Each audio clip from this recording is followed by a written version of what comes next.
Hello guys, तो अब मैं लेके आ गई हूँ जैन धर्म का टॉपिक जो बहुत ही ज़्यादा इम्पोर्टेंट है। इससे बहुत सारे क्वेश्चन बनते हैं, तो बिना देरी किए चलो शुरू करते हैं।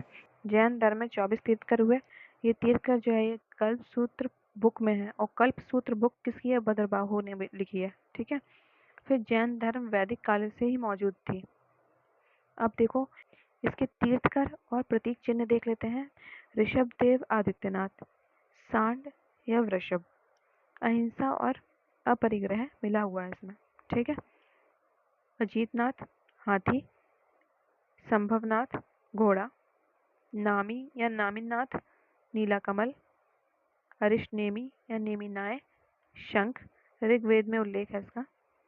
पार्श्वनाथ सर्प, सत्य अहिंसा अपरिग्रह अस्तेय, ये 4 शिक्षा यहाँ से मिली है, पार्श्वनाथ ने दी है। ठीक है, याद रखना।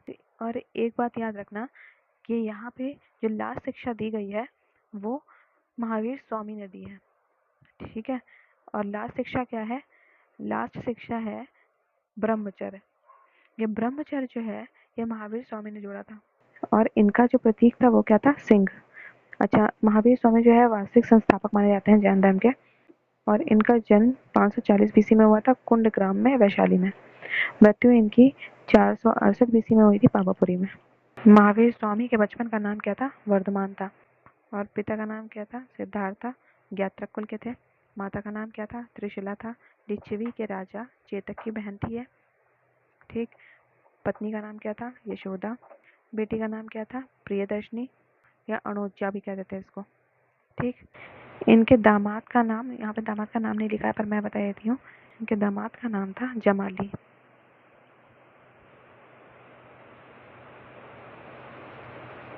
ठीक है, समझ जाइएगा।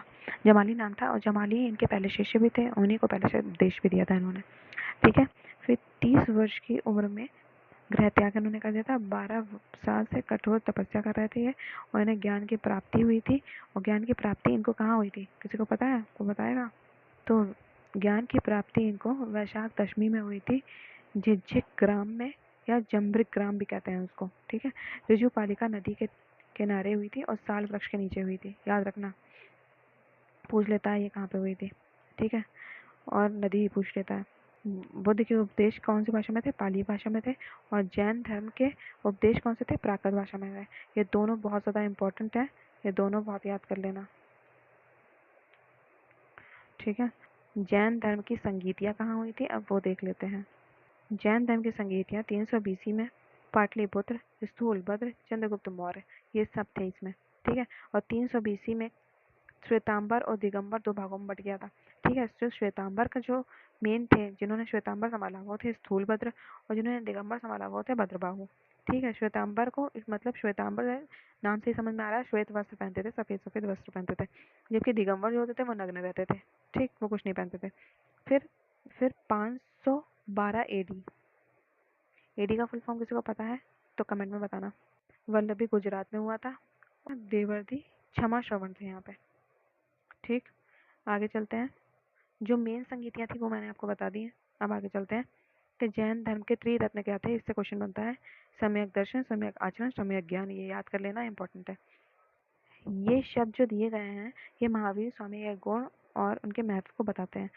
तो जैसे जिन, जिन का मतलब विजेता। अर्थ, अर्थ का मतलब है पूजनीय। केवलिन, केवलिन का मतलब है सर्वोच्च ज्ञान। और निर्ग्रंथ मतलब बंधन रहित हो। ठीक है। अब आगे आ जाते हैं। सप्तभंगीय सिद्धांत क्या है? स्यादवाद या अनेकतावाद पे आधारित होता है। मतलब हर वस्तु के अनेक गुण होते हैं। ठीक है। जैन धर्म में 11 गणधर का उल्लेख है। कितने का? 11। और ये याद रखना, ये भी इम्पोर्टेंट है। तो यहाँ खत्म हुआ आपका जैन धर्म का टॉपिक। और आपको ये वीडियो कैसी लगी कमेंट में ज़रूर बताना। और अगली वीडियो आपको किस चीज़ की चाहिए ये भी बताना। बाकी मैं आपका कोर्स जल्दी से जल्दी पूरा कराने की कोशिश करूँगी। बहुत कम समय में आप अपना कोर्स पूरा कर सकते हैं। बस इस वीडियो को लगातार 1-2 बार देख लीजिएगा, आपका काम बन जाएगा। टेलीग्राम पे इसकी लिंक आपको मिल जाएगी, तो आपको कोई भी नोट्स बनाने की ज़रूरत नहीं है, सीधे पीडीएफ डाउनलोड करके आप पढ़ सकते हैं। तो डिस्क्रिप्शन में इस टेलीग्राम का लिंक है। चलो अगले टॉपिक के साथ मिलते हैं। Bye bye, take care.